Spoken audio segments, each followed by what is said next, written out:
masuk juga kategori hoax itu doktrin Tritunggal. Karena apa? Tidak ada di dalam Alkitab loh. Tapi kita bilang ada di dalam Alkitab. Bisa juga masuk kategori teologi hoax. Iya. Kenapa? Karena yang ada di Alkitab bicara Allah itu Esa. Nah, Allah yang Esa itu jelas, titik. Saudara-saudara, makanya saya bilang, sudahlah. Kalau Anda mengatakan, saya juga percaya Allah yang Esa, berhenti di situ, soal penafsirannya urus masing-masing. Gak usah baku melawang, orang Ambon bilang. Ya, tanggung jawab masing-masing. Oke, semua gereja mengatakan, saya percaya Allah yang Esa. Oke, titik di situ aja. Urusan Anda mau jabarkan Allah yang Esa itu 2 pribadi, 3 pribadi, 4 pribadi, atau banyak pribadi, tanggung jawab masing-masing. Urusan kamu katakan Allah yang Esamu itu bukan Yesus, tapi Yehua. Silahkan, terserah Anda. Tapi Allah yang Esa di dalam Alkitab adalah Allah yang satu pribadi. Allah yang Esa di dalam Alkitab adalah Allah yang satu pribadi. Allah yang Esa di dalam Alkitab adalah Allah yang satu pribadi. Allah yang Esa di dalam Alkitab adalah Allah yang satu pribadi. Allah yang Esa di dalam Alkitab adalah Allah yang satu pribadi.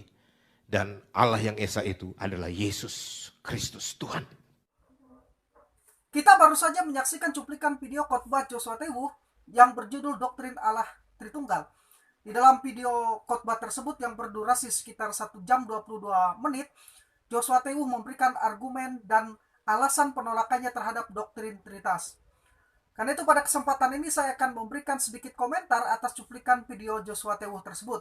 Setidaknya ada 2 kesalahan dari pernyataan Joshua Tewu tersebut, yaitu kesalahan pertama dapat terlihat ketika Joshua Tewu menyatakan bahwa formulasi Trinitas Kristen Allah yang Esa dan 3 pribadi tidak alkitabiah karena tidak ada tertulis dalam Alkitab. Namun pada kesempatan yang sama Joshua Tewu membuat formulasinya sendiri tentang Allah bahwa Allah yang Esa itu satu pribadi. Padahal formulasi yang dibuatnya itu juga tidak ada tertulis di dalam Alkitab. Jadi di sini Joshua Tewu membuat pernyataan bodoh yang menjadi perangkap atau jebakan bagi dirinya sendiri.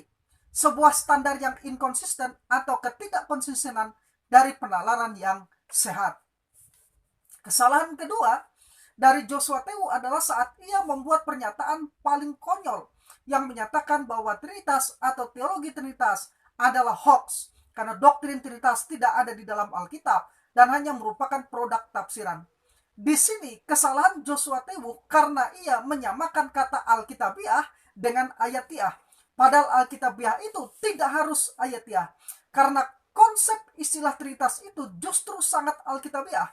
Karena itu, ajaran ini merupakan inti atau jantung iman Kristen yang membedakannya dari agama-agama lainnya dan dari ajaran-ajaran sesat atau ajaran-ajaran yang menyimpang dari kebenaran Alkitab sejak zaman gereja mula-mula hingga saat ini.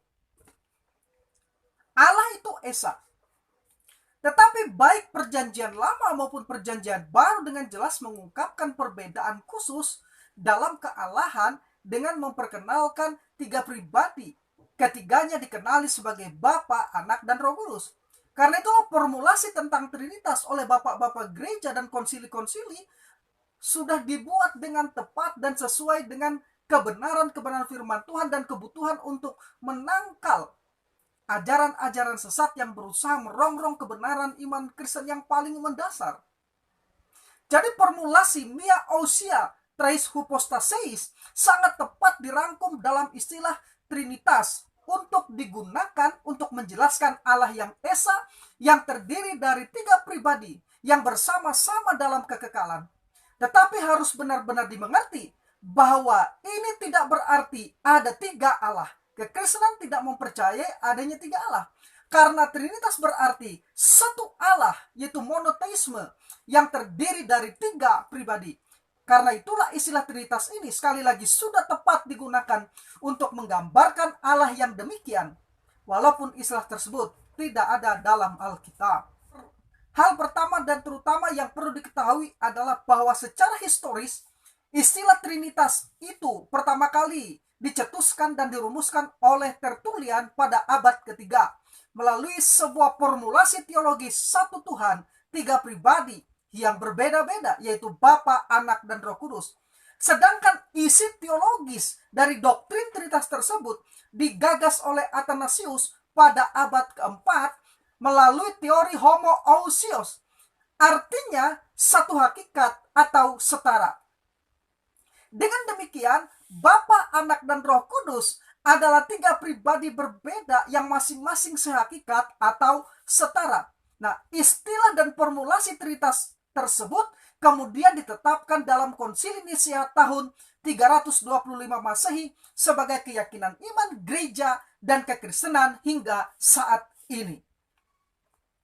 Namun perlu diketahui, walaupun Tertullianus yang mencetuskan istilah Trinitas tersebut dan kemudian diformulasikan doktrinnya oleh Athanasius serta ditetapkan di Konsili Nisia, namun perhatikan baik, jauh sebelum Tertullianus mencetuskan istilah tersebut, para bapa apostolik pada abad pertama telah membangun fondasi ajaran Trinitas ini di akhir abad pertama.